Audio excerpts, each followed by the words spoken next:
Chris Oatley's ArtCast, episode 91. Interview with Arman Serrano, part 2.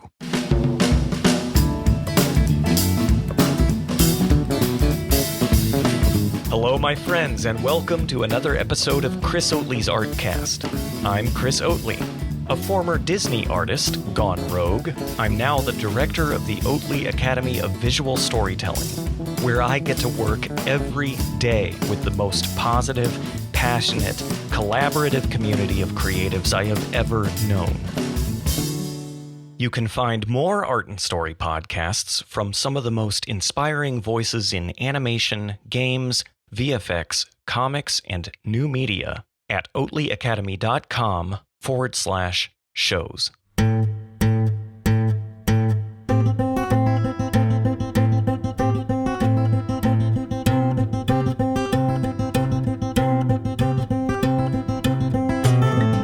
Jose Segura. Hey, how's it going? Welcome to the ArtCast. Folks who have been listening to the show recently know that I've been bringing special guests onto the show to bookend the show with a preview and a recap conversation.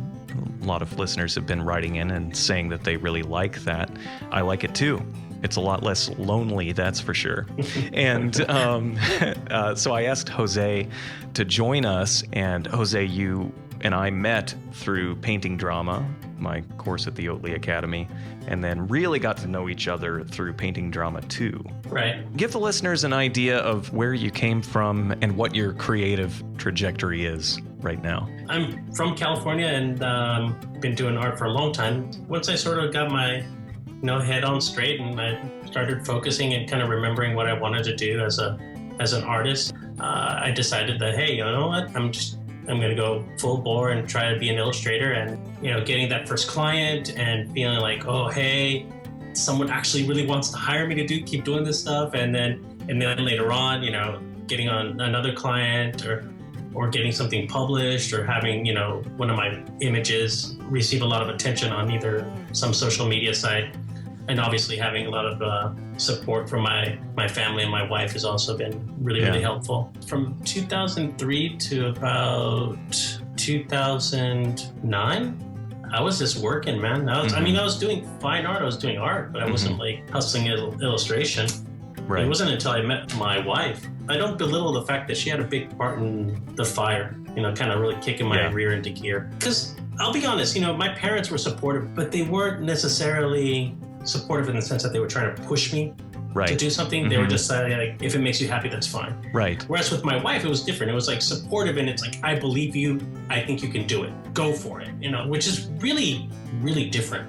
My goal eventually is to have a successful business as a freelance illustrator and hopefully develop my own projects, my own books, my own stories. So illustration was always in your mind at some level. Yeah, okay. I think so. I've never lost my fondness for illustration. I tend to think of fine art and illustration as, I treat them differently, I would say. But I've never lost my love for it. And quite honestly, I don't think I ever really lost my influence of illustration, because whenever I did fine art, I was always still trying to tell stories. And invariably, most of the images that I would make had a little bit of an illustrative component to it. Right. They didn't look so much like illustrations that we know them today. Right. And so in recent years, you've been freelancing and you've been working on some game stuff, and then your personal project, which looks awesome. Oh, it's going to be better. That's good. That's good. Films on Paper has opened my eyes. Oh, really? Oh, that's great. The light. Yeah. I've got a new fire. I've got a new direction. I guarantee you it's going to be so much better. That's amazing. Jose's referring to Films on Paper, yet another course we have at the Oatley Academy, and that's taught by my good friend Justin Copeland. And he has that effect on people. I think the word fire comes up more often in conversations about Justin Copeland than just about anyone I know. I've met some really amazing people through Oatley Academy, and I know if it wasn't for that first podcast or this first subscription email that you sent me, I would think I would be in this position. I definitely would not be sitting here having this conversation with you. Wow. I'm always very, very appreciative of those early days. Well, me too. And in fact, the reason you're here, Jose, is because you are one of my favorite draftsmen. Just period. No qualifications. The way you draw makes me crazy. Absolutely crazy. And, I'm sure the internet waves are starting to glow right now because I'm starting to blush. Oh, yeah. Oh, it's so surreal. And in fact, that was the connection. I love your draftsmanship.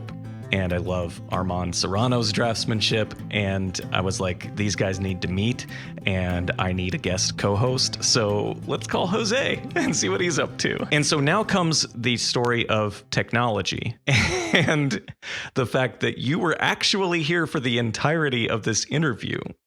Listeners are just now hearing this episode and just now meeting you, but you were actually here the whole time, and you were feverishly scribbling notes and absorbing Armand's inspiration. And then you seized the opportunity to ask your what if question, and boom, there was an explosion of introspection. And we were reevaluating our life priorities, and it just was really intense. And I was so glad that you asked that question, because it just took us on this sort of journey with Armand. It was really inspiring.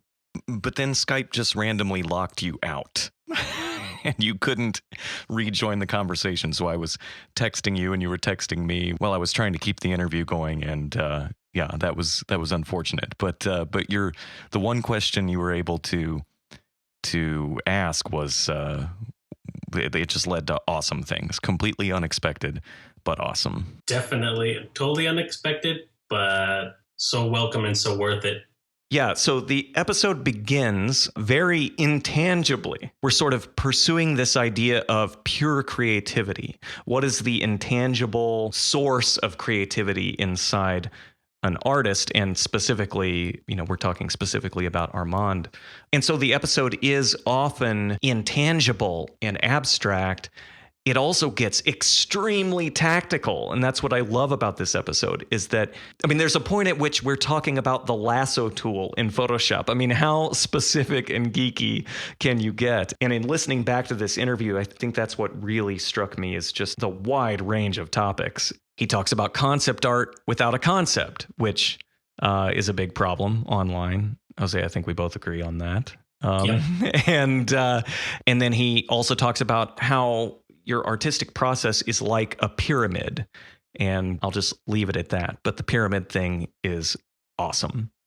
And then we talk about Lilo and Stitch, the closing of the Disney Florida studio, and then his subsequent transition to Sony, which was at the time a relatively new studio. So that's kind of an interesting connection. And then we geek out. Well, I geek out. I had the opportunity to talk about Surfs Up. And anyone who's been reading my blog or listening to this show for any amount of time knows that I love this movie and that I think it's grossly underrated. And so I was able to talk to Armand about that experience. And there's all kinds of good stories from Surfs Up. And then, of course, we connect the dots from Armand's time at Disney to present day, Big Hero 6 at Disney Features. Okay, friends, I'm going to play a very brief promo for one of our other shows at the Oatly Academy, and then we'll hear from Arman Serrano.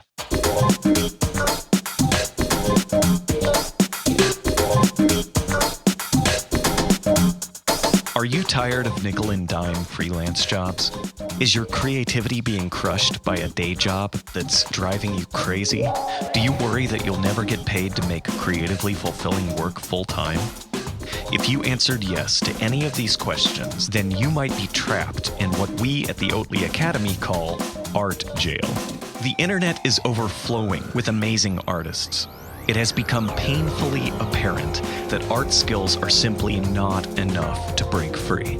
If you want to become a professional artist, you must master the professional part as well. Our new premium podcast, Escape from Art Jail, is guaranteed to help. Escape from Art Jail offers bi-monthly lessons on money, social media, portfolios, networking, self-promotion, and every other skill required to become a true creative professional. And with your subscription to the Oatly Academy Backstage Pass, you'll get instant access to every episode of Escape from Art Jail, invitations to our live portfolio review sessions, and hour after hour of extended interviews from our growing network of visual storytelling podcasts. It's time to design a career defined by creatively fulfilling work. Try the Oatly Academy Backstage Pass free for 30 days at oatlyacademy.com/go/backstage. Again, that's oatlyacademy.com/go/backstage.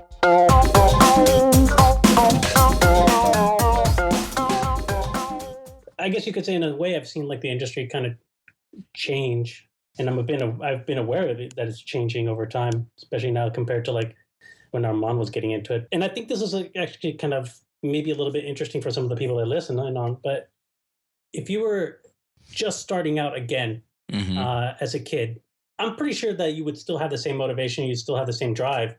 But do you think your path would be generally the same still? If I, let's say, had another chance to live and I got born in a later part with all the things that's available at the moment, like online classes, is that what you're saying?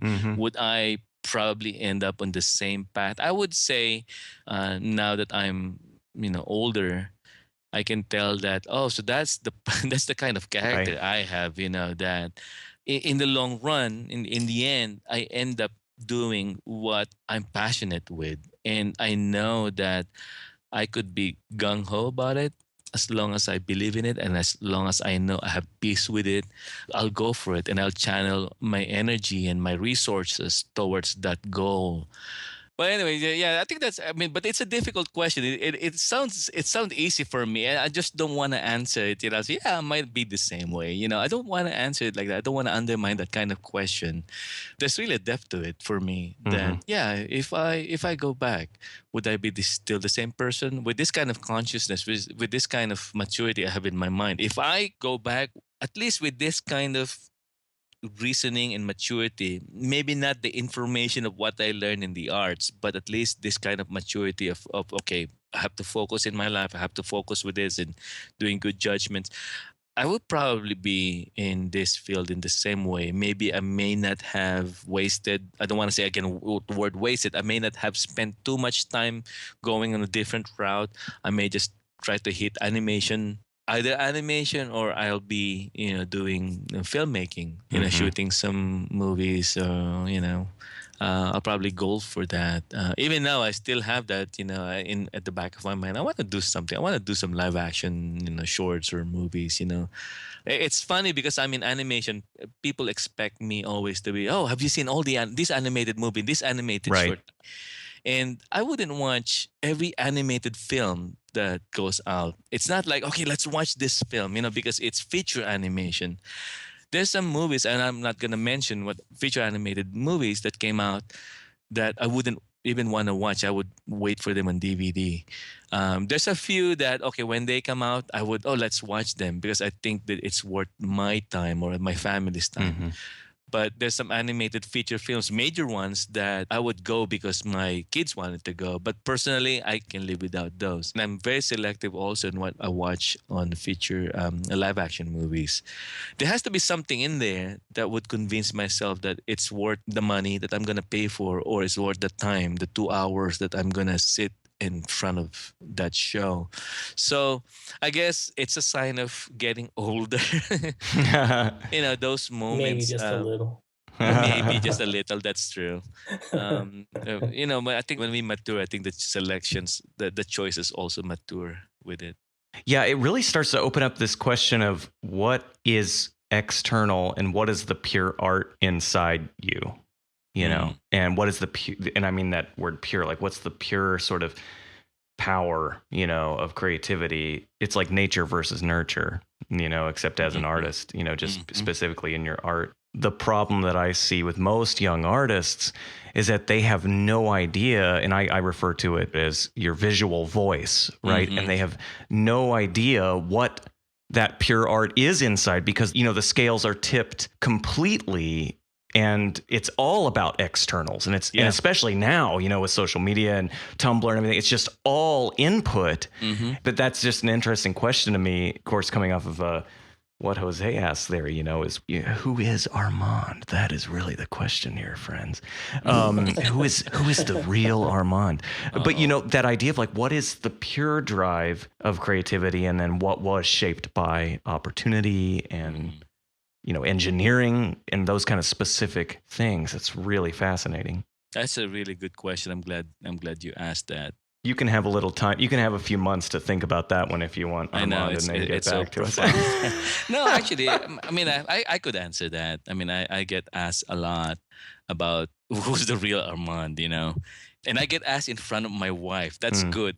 No, I would like to answer your question twofold, if you don't mind. Yeah, please. Okay, I'm going to answer your question. The first one is a little bit of nugget, more on the professional approach. And the second one would be more the nature versus nurture, you said. I would answer that in a more personal approach, or I would say my internal approach. So, what?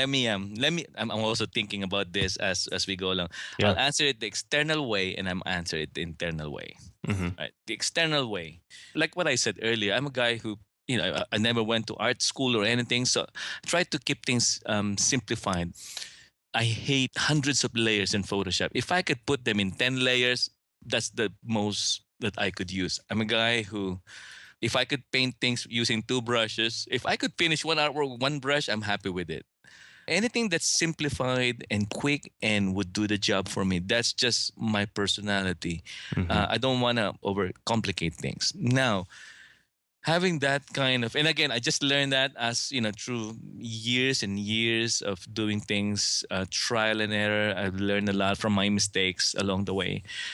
I realized that as a designer, and this is my external approach, as a designer, there has to be an underlying purpose in what we do, especially when you call someone a visual development artist. And that's the career that I am in.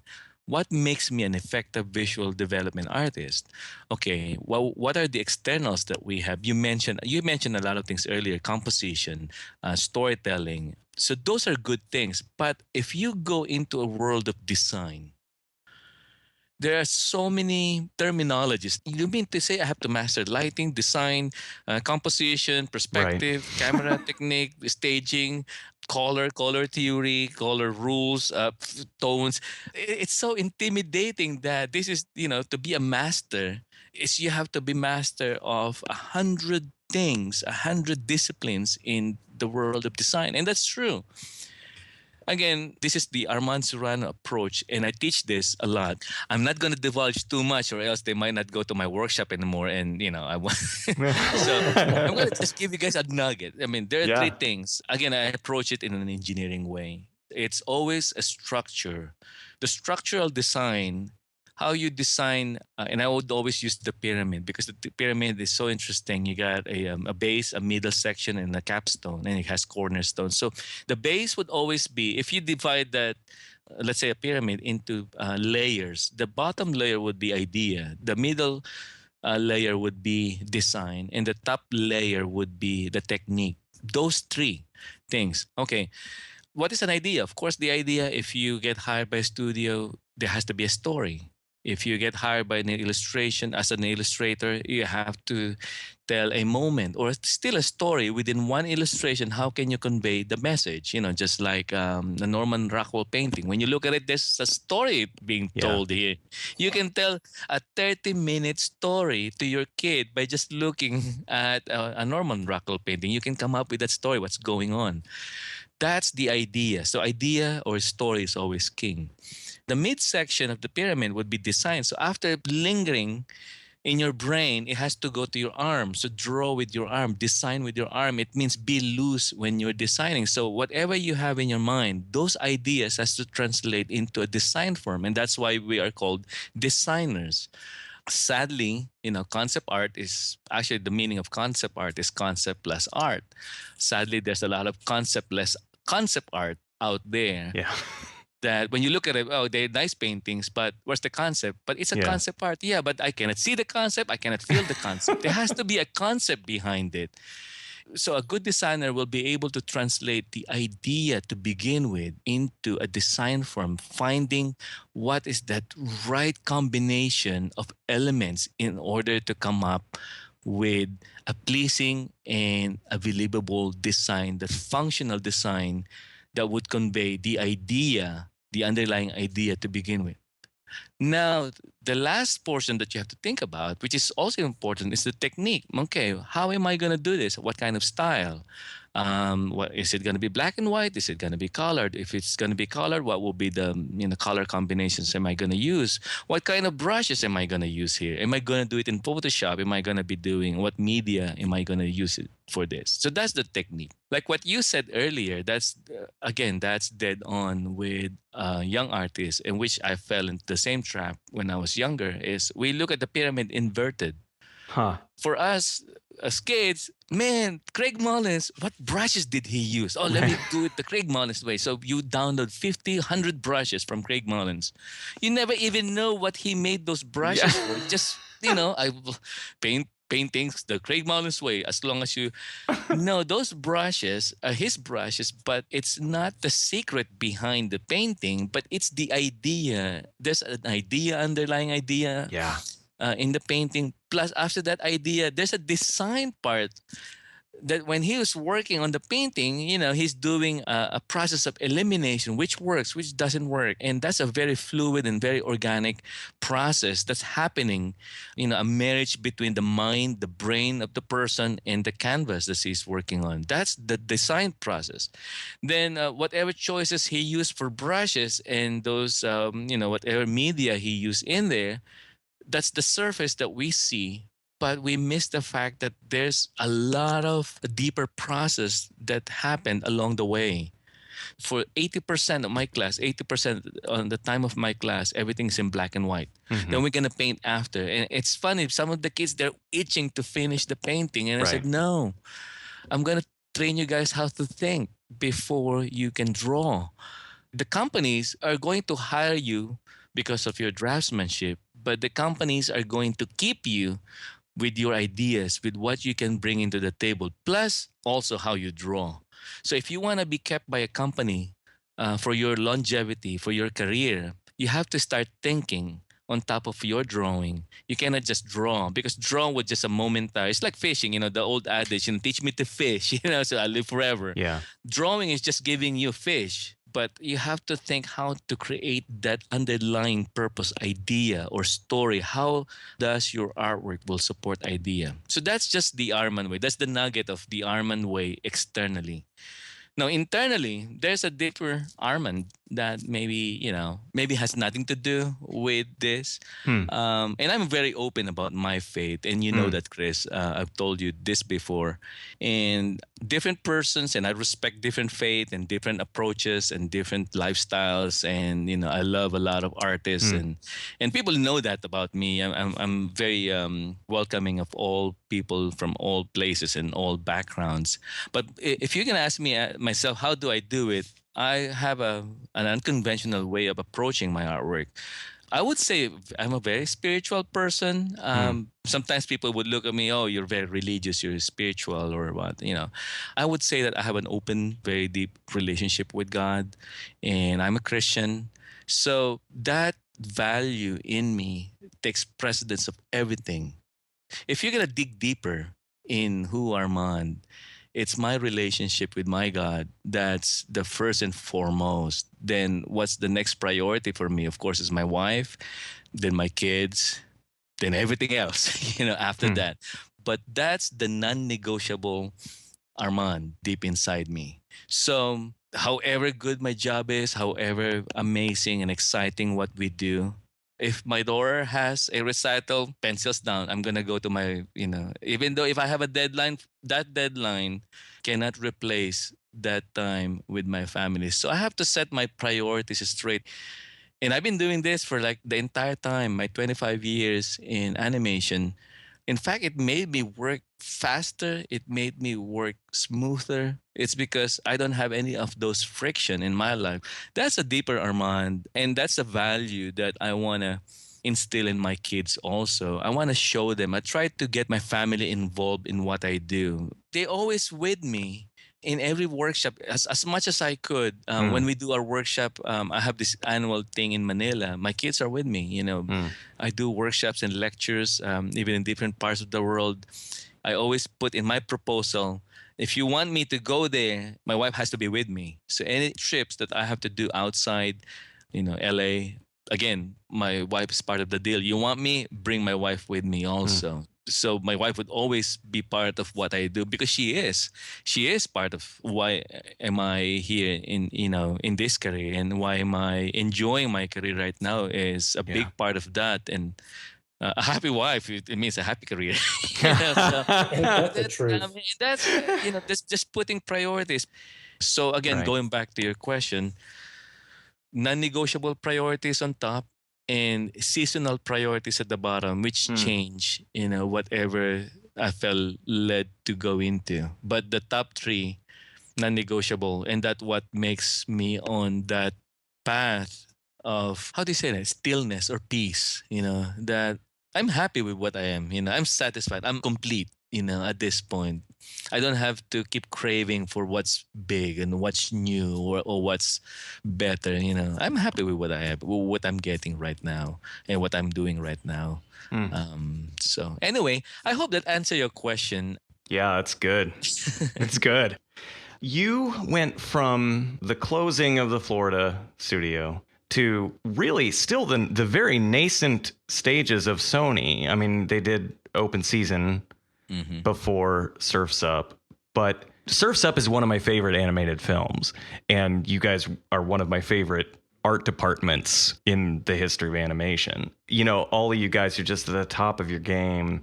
There's so much talent in that group, and obviously the art, the movie, the design of the film and everything is just so gorgeous. But what was that like? I mean, that transition from we're going to shut down Disney Florida, and that, what must have been this just tremendous shock, and then going to this new realm at Sony. What was that transition like? Actually, it was bittersweet in some ways, because when studio shut down, not everyone from the studio was fortunate enough to end up again in the business that they love. There's a documentary about that, by the way, for the listeners. It's called Dream On, Silly Dreamer. And it's sad. There are some hopeful parts, but if you want to know about that era in history, it's really effective.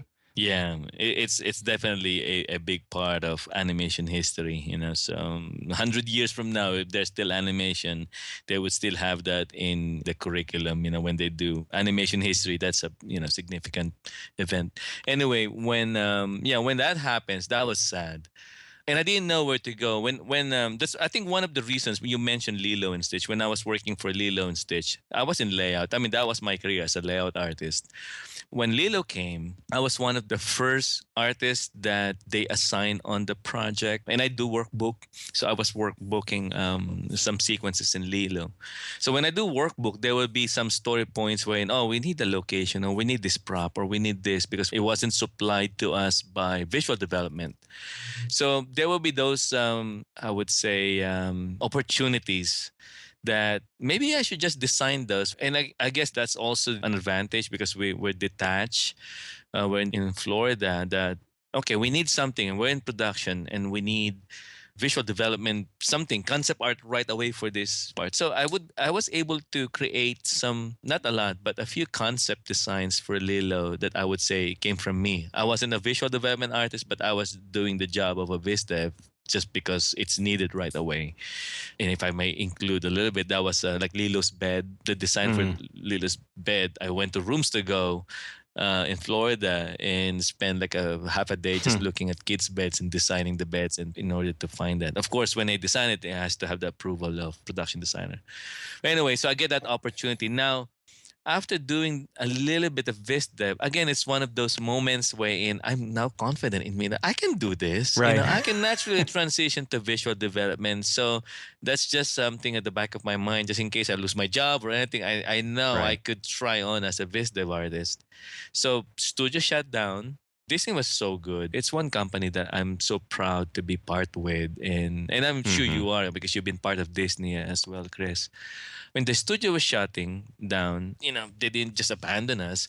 For months, they wanted us to use the studio facilities, to make portfolios. And because 3D was starting to be the big thing, it's almost like you're losing the assistant animation and in betweening Oh, departments. Where would they go, right? So they yeah. gave them an opportunity. They gave us the Photoshop class. They gave us Maya classes, and they have individual classes for rigging, animation, Wow. just pop in, and that's invaluable, If you pay for that, that would Right. cost you a lot of money, but they gave us that for free. So they gave us a systematic weekly lessons as if we go to the studio to learn, it's classes and classes. So I took some modeling classes with them. But again, after doing the class, I enjoyed it, but I'm not really cut for 3D. Right. So I built a little bit of portfolio in my 3D. And then I did some Viz Dev. I tried to do some more Viz Dev, just trying to think of my own projects. And so I put them in my portfolio. A lot of my portfolio came from Lilo and Stitch because of the fact that I was there from the very beginning up to the end of the project. So I got a lot of background works, which actually I haven't released all of them. I still have a chest full of artworks, printouts that I haven't made public yet. I didn't have time to scan them. But I also have a few visual development artworks in there. So I put them all together I bound them. Then that's the one I sent to different studios. Now, studios went to Florida. The DreamWorks went there.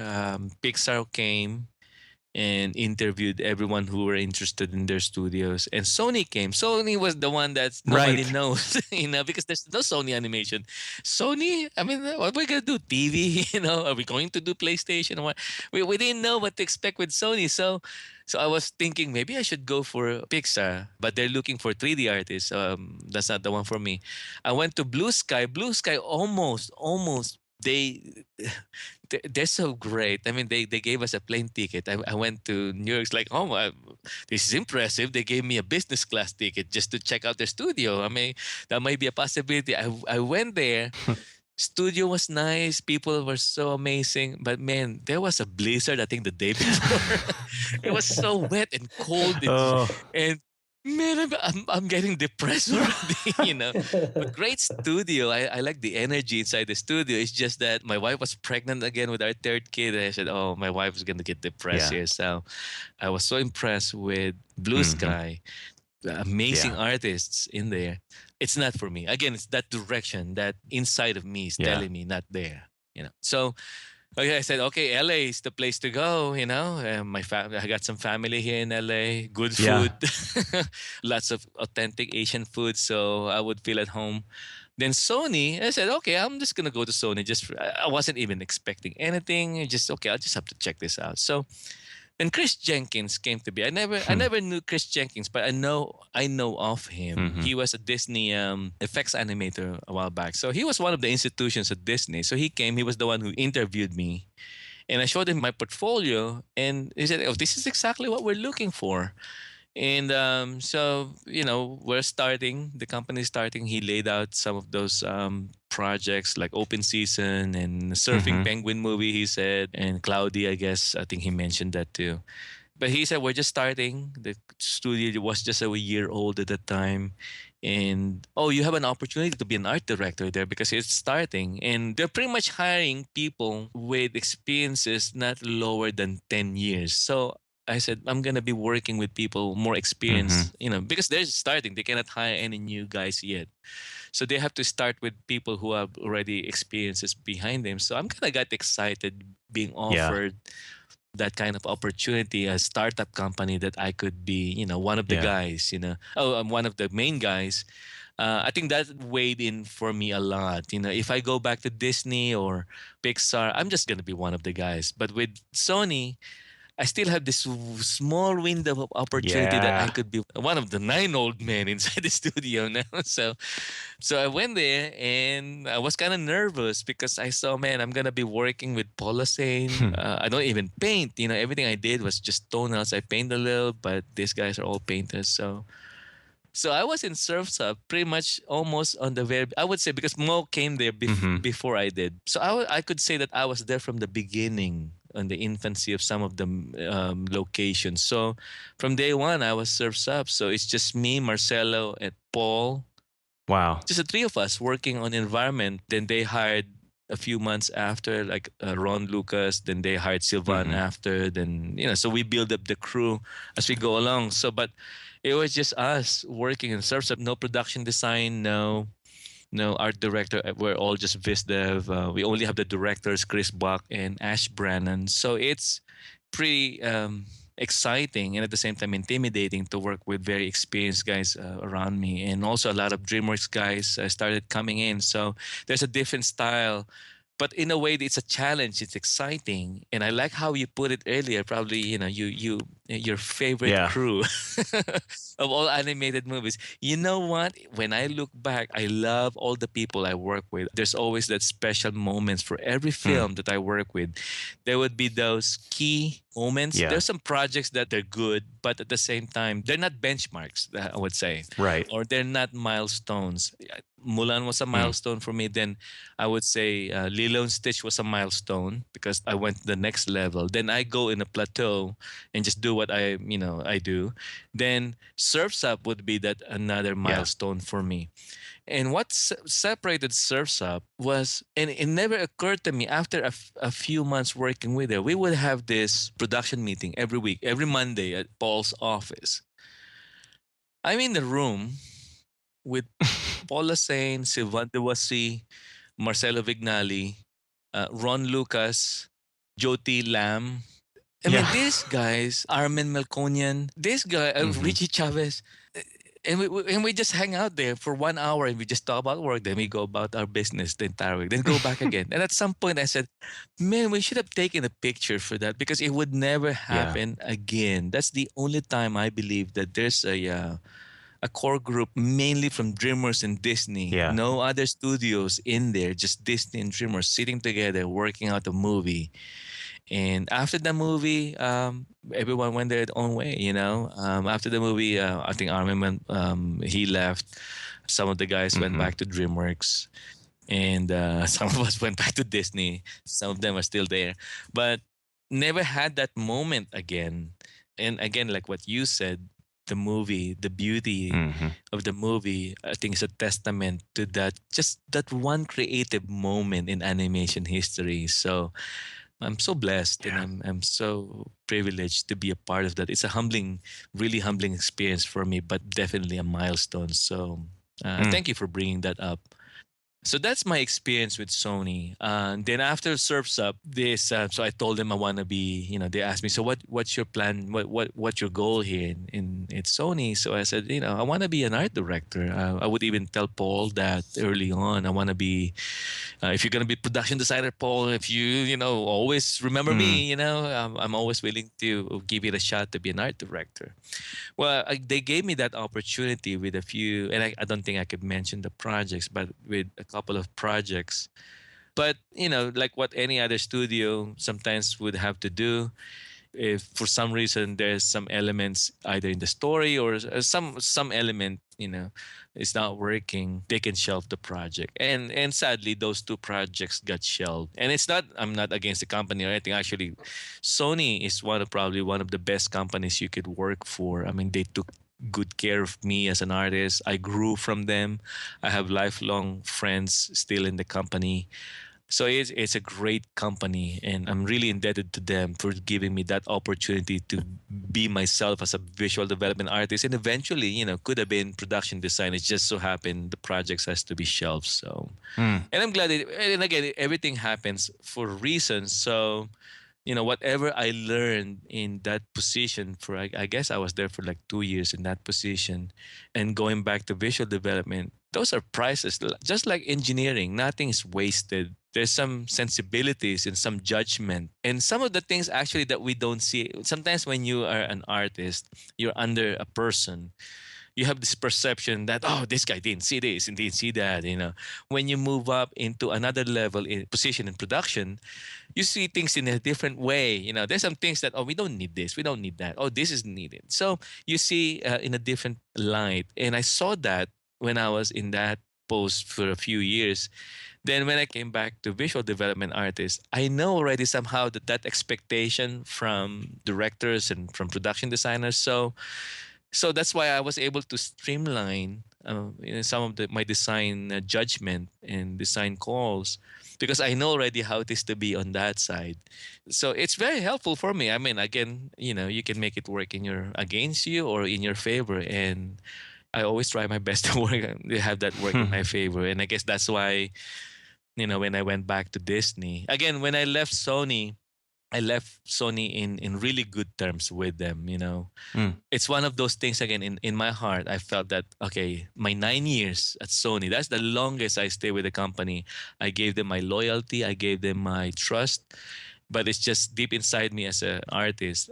It's a season now for me to move on. Then Disney knocked on my door, and with Big Hero 6, and I'm glad that I grabbed the opportunity, and Big Hero won the Oscar. So it's I'm crazy. part with a movie So that sweet. won an Oscar. So, but again, those things that I've learned from Sony were so valuable, and I can see it. I can see it, with how my production designers now and my art directors, even my directors, how they respond to some of my creative call. That, oh wow, I'm glad that I was able to get that experience also as a production designer. So it made a lot of difference, in my decision making creatively, as a visual development artist. What has changed about your art or your approach to art since Surfs Up? Oh, a lot. I mean, it keeps changing, by the way. And I don't want to stick on the same approach. There's some approach that I would do over and over again, and but there would be different approaches, especially with Photoshop.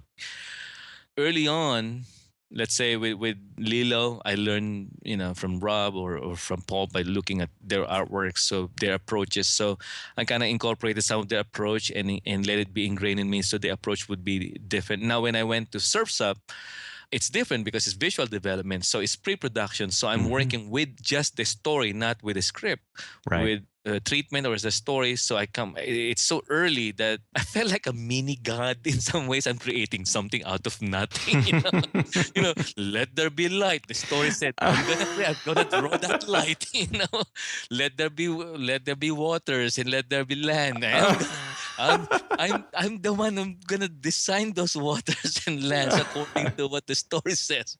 In some ways, that the beauty, that's the exciting part of being a visual development artist.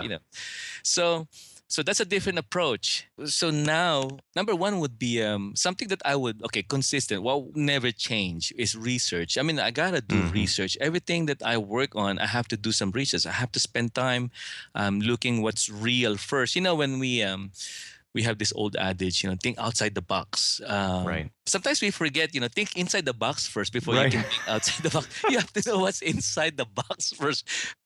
A lot of designers, or a lot of, especially the younger ones, or even myself, I've been looking outside the box, and you can't find it outside the box because it's always inside the box. So my take on it is always think inside the box, then think outside the box. So you have to cover both bases. Research a big part of those. You have to know what's the real first before you can break them. You have to know the rules before you break the rule.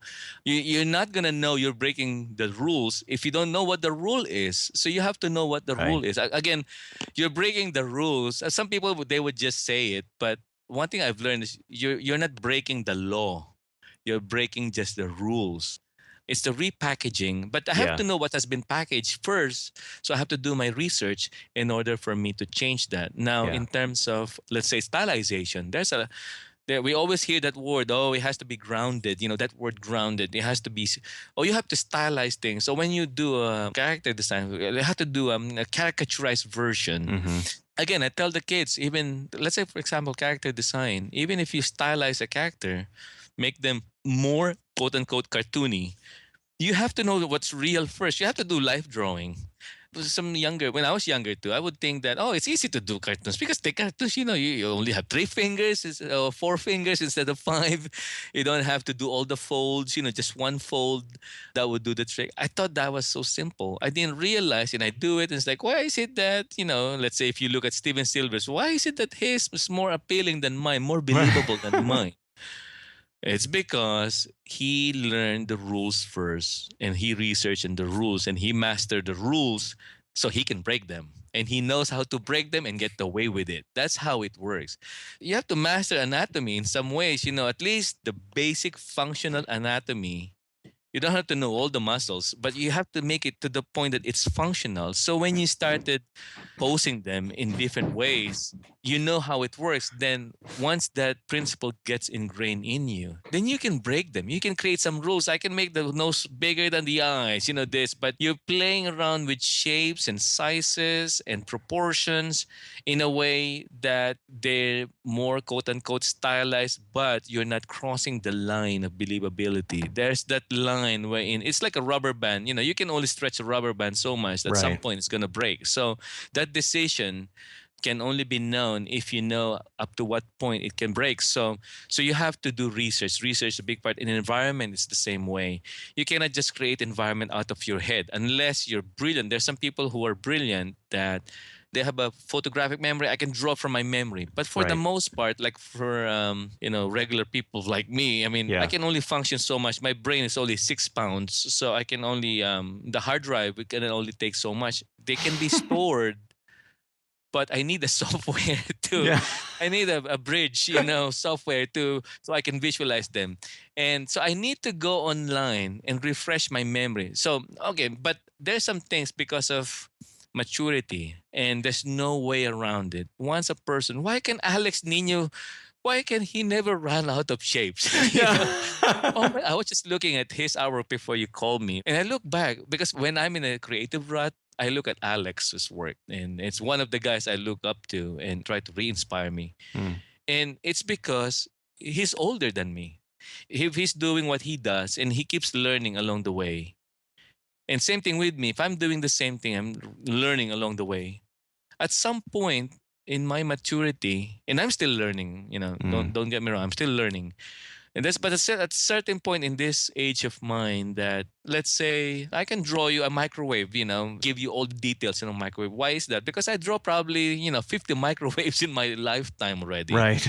Or I can do, I work on Lilo and Stitch, foliage and vegetation. Then they put me in Brother Bear, foliage and vegetation. Then when Surfs Up learned that, oh, you've been drawing foliage and vegetation in tropical areas, come on board and Surfs Up. So Surfs Up for 3 years, I've been drawing foliage and vegetation. I got sick and tired of drawing foliage, vegetation, leaves, and and vines and all those stuff.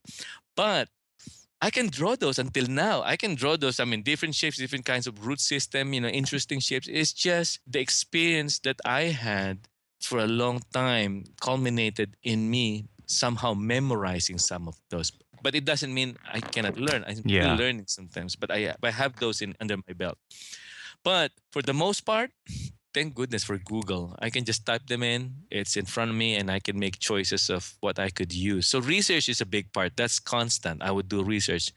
What changed in my research is what I call dynamic research because I went into a research binge. When you get, I'm researching, tropical island for Surfs Up. Man, before I knew it, I got like 100 images on my desktop. Right. Now, when I'm about to start, it's like, where should I stop? Where should I start here? I'm now confused. What kind of vegetation should I use? There's so many references in front of me that all of them are so good that I cannot handle where would I start? Now, I changed my paradigm of how I research, and I started teaching this to my kids, and I put it as a rule of my fundamental of visual development, the Armand way, is I do dynamic research. And what that means is when I'm researching, at some point, you have to use your intuition, your gut feel as an artist. Yeah. Don't get sucked in. It's like, wow, this looks good, You have to control. Don't let the images control you. You have to control the images that you use. You're the mini god, like what I said. So when you see an image and it hits something in you, maybe that's an image that has an impact deep inside me. I think that is usable. So I would pause and I would start sketching, and I would do sketch. Then I move on after, okay, I'm satisfied with these drawings, then I move on. If at the end of the day I cannot find any significant images, even if I ended up having, let's say, 100 images, but along the way I sketch and I sketch and I sketch. After four different, maybe 15-minute sketches, at the end of the day, those four thumbnails are very valuable. At some point, you rested your mind and you try to create something. And all the time, out of those few images that I created during research, that I would massage a little bit more would end up actually the one that I will be using for the actual visual development process that I will be delving into. So that's one thing that changed with me. Constant is research. Dynamic research is something that changed as I matured as an artist. Now, on the other approaches, I think a lot of people know that I always, I've been using a lot of the lasso tool in Yeah. Photoshop. Love And it. I was surprised. I mean, there's only a few, but I saw on your podcast, you get Yeah. one podcast about lasso tool. I Yeah. still have to, that I reserved that for my listening pleasure Oh, at nice. night. Yeah. I'm curious what you're going to say about the lasso tool. So, the lasso tool is something that just came to me organically. When I work on Surfs Up, I do a lot of vegetation about vegetation, and I'm so glad with Photoshop because if I use it's gonna worn out. It's gonna Yeah. take a lot of mileage from my hand and my arm. Yeah. Lasso tools save tons of mileage of movement of my arm, and it's one of those things so hard to put into words. I have to demo it in order Right. Right. to make sense. But my approach in lasso was just like in pencil, but it's the combination of the selection tool and the gradient tool. Not much on. I don't rely on texture brushes at all. I'm just gonna use whatever stock brushes that I could find, using the lasso for shapes and silhouette and readability and working out those combination of different silhouettes. I mean, that worked for me. So I would start, if there's an environment that I would start, let's say it's still in the blue sky Mm-hmm. form, and I would just keep messing around with shapes.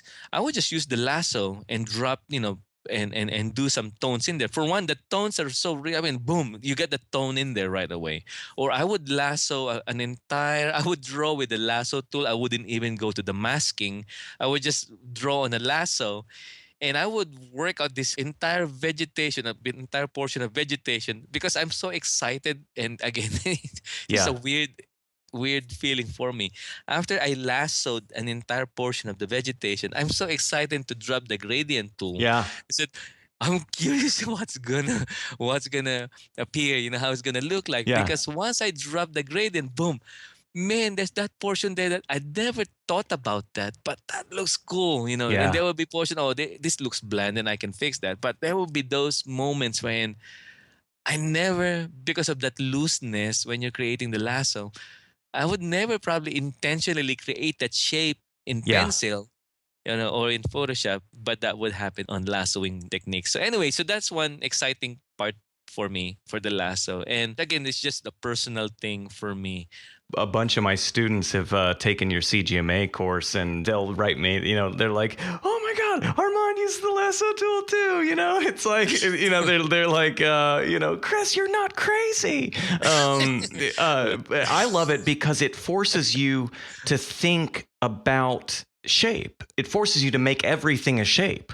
Yeah. It's not a painting in the sense that you're moving the brush around, but it's a painting, maybe even more so a painting than like a photo bash or something, in the sense that you had to make a stylistic decision about every shape of color in that image. Right.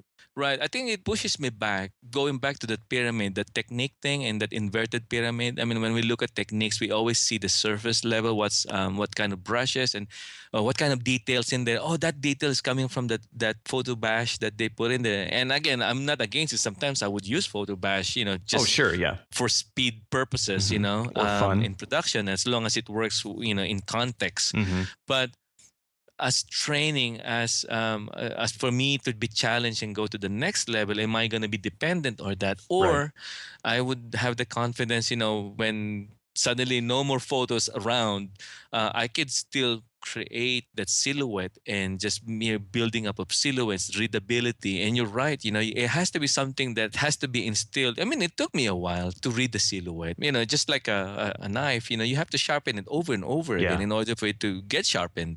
But it's not going to start sharp, it start dull. And I started dull. But now I try to keep sharpening myself in order for my viability in the industry so they Right, wouldn't right. fire me. Uh, I have to keep myself sharp, and the silhouette is one thing. I love history. My examples always with my students, and I always say that, in World War II, they were trained. Let's say if you're a submariner, I mean, you're trained just to see the silhouette of a ship. You're not gonna go in there. If you have your periscope, it's like, okay, the marking in the ship is British. All right, so let's not torpedo that. Okay, the marking, you won't see it on a stormy day. You see a silhouette of a blob of a ship. Right. You have to learn, you have to memorize, you have to internalize those ship silhouettes, and they would go through that by heart. You know them, you feel them, that once you see them just by mere silhouettes, like, wow, that's a battleship, thing, a Japanese one. And same thing with airplanes. When you see them in the nighttime, you won't be able to see the markings on a plane, but you have to know just by silhouette. Just a Nazi plane, or that's a British plane. So yeah, silhouette is important. It's just we just forgot to teach it, and Right. sometimes we forgot the art of silhouette. But everything actually relies on the silhouette. Yeah. If you can read it, it's gonna work. If you cannot read it, whatever you do on the details is not gonna work.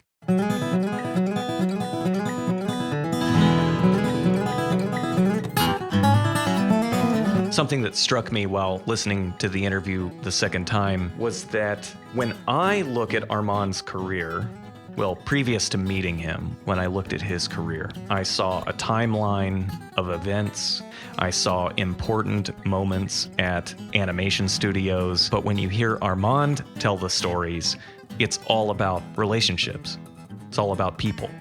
And I just think that's really interesting. And in fact, something that is easy to forget when you're alone in your office, not in an animation studio, to try and land that dream job in the studio. Well, it's just easy to forget that it's all about people. And Armand understands that as well as anyone. Yeah, it was actually pretty surprising to actually hear how his particular look on everything was. And it was all about his connections that he had made with people along the way, and his continued connections with people. Yeah, and the thing about him is that it's not like he's doing it in a sort of like, a strategic kind of way. He's actually really genuine about that.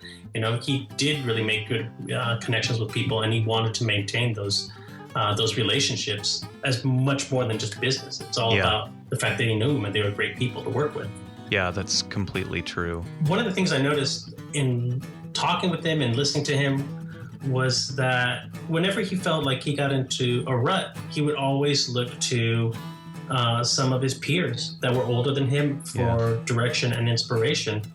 And just the notion that he was constantly learning and experimenting and just changing his techniques based on the project or the needs. Yeah, that resonated with me too. I love that he has that quality that is common among so many successful artists that I've met, that quality of insatiable curiosity. Yeah, like you said, he's always learning, and I love how geeky he is about techniques and art in general. And becoming an artist is permission to be a geek. To be a completely obsessed explorer of the craft. And I just love that Armand is a prime example of that. He and I actually have a lot in common in our approach to teaching. And of course, that was encouraging to learn. Even this idea of trying to teach the students to think first, before we get into techniques or process and that kind of thing. And that can be frustrating as a student, but it's essential. It's essential to be able to think. Yeah, Chris, I remember him mentioning the fact that companies will hire you for your skills, but they'll keep you for your ideas. And I'm not quite sure if I'm paraphrasing or I'm quoting correctly or not. Pretty accurate. That stuck with me. Yeah, it's fantastic. And that's the thing, right? Anybody can go learn a technique. But if you're going to tell stories, you have to have something to say, right? Feed your head, as I always say. Something that's a little bit of a downer, but important to mention. It wasn't necessarily a downer for Armand. I don't want to put words in his mouth. It was a downer for me when I experienced this kind of thing. But Armand just is so positive. Anyway, the point being, it's great to work in animation. Working in an animation studio is fantastic. It's just so full of positive people, and the creative environment is unmatched as far as I know. But at the same time, the productions are so long term that you can lose several years of your life in a way working on something that doesn't actually get released, and then the work just goes into some archives room in the studio and might never be seen again.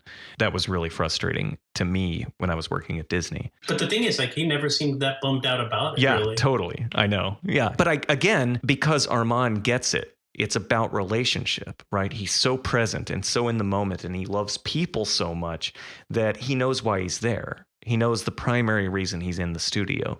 And that was the thing that kept me going when I had a pitch that would dissolve, mostly by my own drifting interests. But nonetheless, it's work that kind of just vanished. And that was the thing that I always remembered. When a scene that I'd been working on for a month would get cut from the movie, I would just remember, well, I'm here because of the people, because I love these people that I work with. It's just that I also love my students, and that ended up, my career changed. But that's a story for another time. But yeah, that's something that's amazing about Armand, is that despite the business being what it is, he's able to just maintain such a high level of positivity and optimism. And yeah, I'm convinced it's because the value that he places on relationship. I don't know about you, Jose, but I was actually really challenged by his positivity, in fact.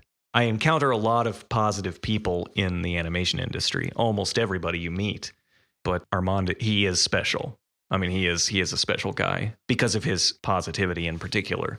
I was just really challenged to keep smiling despite my stress level. It's easy to just kind of disconnect and get grumpy. Yeah, I would say that his level of enthusiasm and positivity is definitely a challenge to try and like live up to. Or not live up to, or be at that level. Yeah. I consider myself positive, but there are my down days. Yeah.